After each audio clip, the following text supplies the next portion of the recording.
Fragrance has become the next it category of the beauty industry. It's become a massive monster. Millions of dollars are being invested into new fragrance brands and new launches that are popping up left and right. Let's be totally honest, a lot of them feel kind of soulless and made to appease the investors. In a sea of so many new fragrance launches, it can be so hard to find brands and fragrances that feel original and unique and like they're telling a story that I want to hear. So when I find a brand that I really resonate with, that I think is tens across the board in terms of storytelling, craftsmanship, the actual fragrances themselves, I have to tell you all about them. So today we're doing a deep dive into one of my favorite fragrance house discoveries of all time.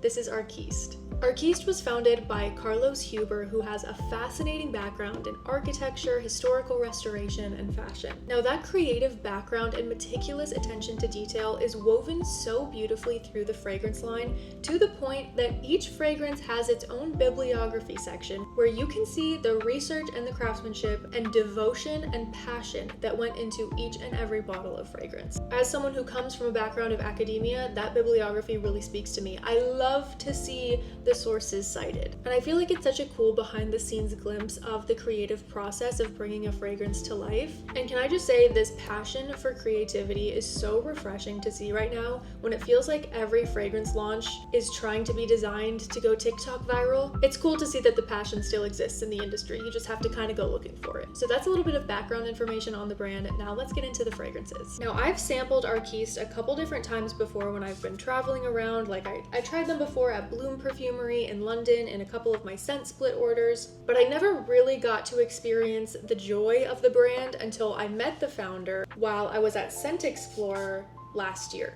Now, I had absolutely fallen in love with my sample of A Grove by the Sea when I met Carlos at Scent Explorer, so I went up totally geeking out. I said, "Oh my god, I love this fragrance, you're doing amazing things."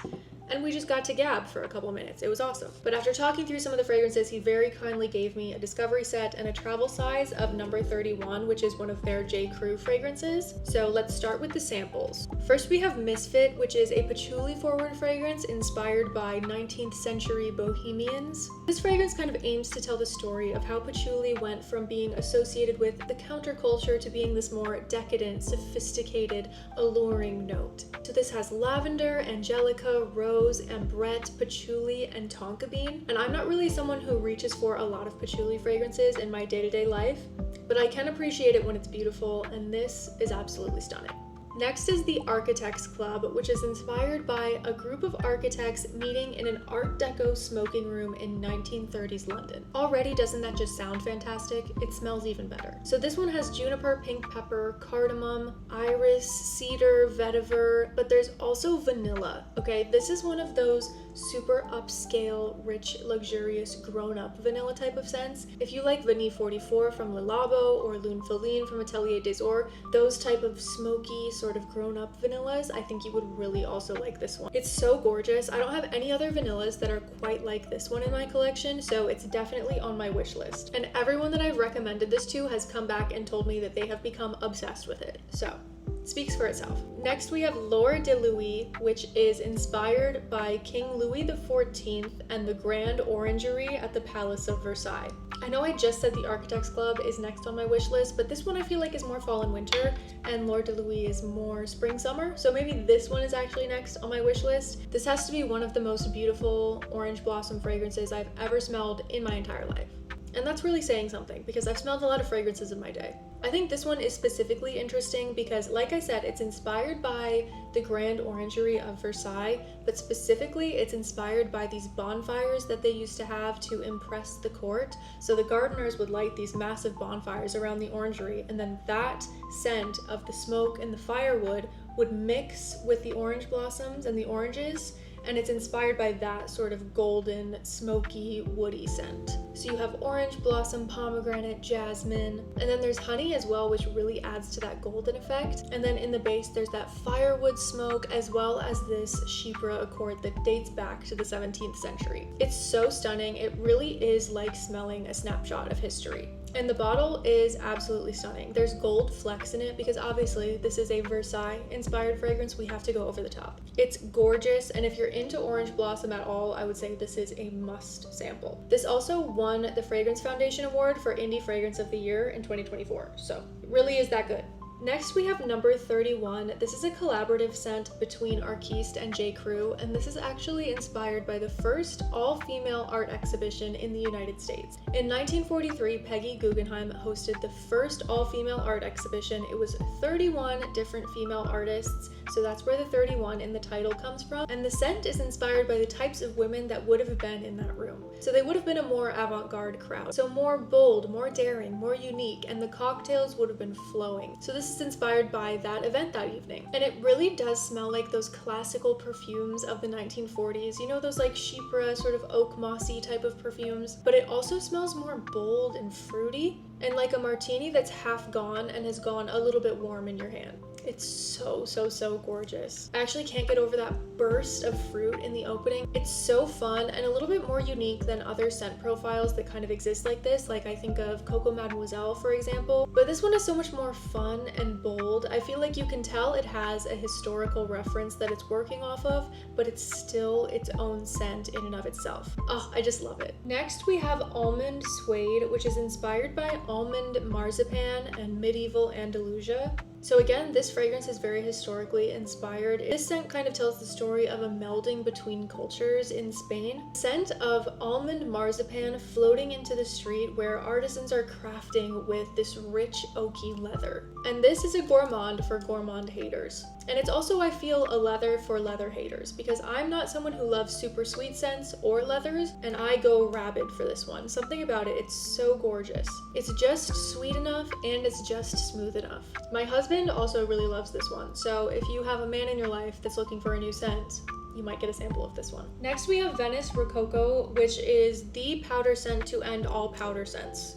I'm serious. If you're into powders at all and you haven't tried this yet, just do yourself a favor. So this is inspired by 18th century Venice, and it's meant to smell like a secret apartment for hidden love affairs, and it's actually inspired by a formula for 18th century wig powder. So again, it really is just like a snapshot in time. This is an absolute powder bomb, okay? It's powder to the max. You're gonna sample this, you're gonna put it on the test strip, and you're gonna say, wow, that is a powder bomb, she was right about that. But then you're gonna put it on your skin, and it's gonna unlock this sort of animalic musk that feels so intimate and alluring. It's the faintest amount like warm skin and a little bit like sweat. It's like, okay, so imagine it's the 18th century, you're posing for your portrait being taken.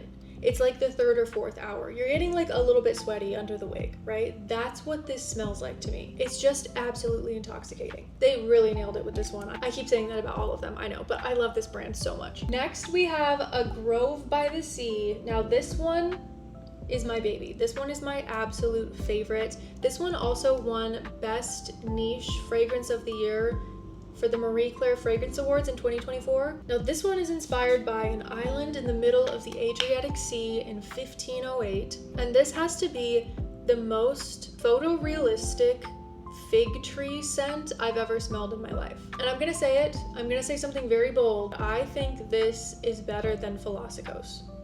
It feels so much more alive and vibrant. It really does feel like the whole Mediterranean breeze just blowing right on by. It smells humid somehow. I don't know how they did that, but it's absolutely incredible. It's also like a little bit salty, which gives it more of an intrigue for me. So it has black olive, clementine, and olive oil accord. There's fig leaf, thyme, rosemary, pine needle. But then there's also this inclusion of a clay accord, which I also think really adds something so special to this. It's so beautiful. I have not shut up about this fragrance since I got it in December of last year. So if you're into green, aromatic, Mediterranean coastal fragrances at all and you haven't tried this one, I don't know what you're doing. Just go sample it. You're gonna love it, I promise. And last but certainly not least, I did get a little sneak peek of their newest launch. This is Tropical, which is one of the coolest fruity fragrances I've ever smelled in my entire life. How do they keep doing it? Every time I try an Arquiste fragrance, I'm like, can you get off my neck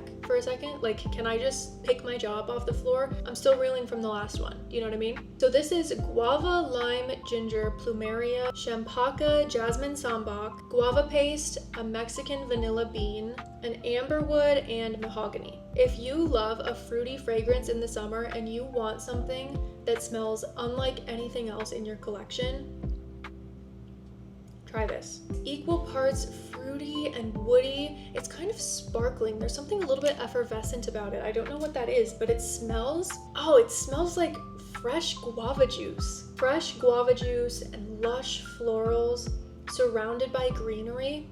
Oh, I almost forgot to tell you, the history snapshot of this one is New Year's Eve 2022, Merida, Yucatan. So that makes sense why it's like sparkling and a little bit effervescent. It feels like a fun, updated, modern take on the fresh, fruity, floral profile. I just love everything that Arquiste does. I think they can do absolutely no wrong, if you can't tell at this point in the video. My camera died. Good thing we got almost all the way to the end, but that's everything in my collection from Arquiste. Have you tried them? Do you love them as much as I do? What are your favorites? Let me know. And remember to like, share, comment, subscribe. Your support means the world to me. And I'll see you in the next one.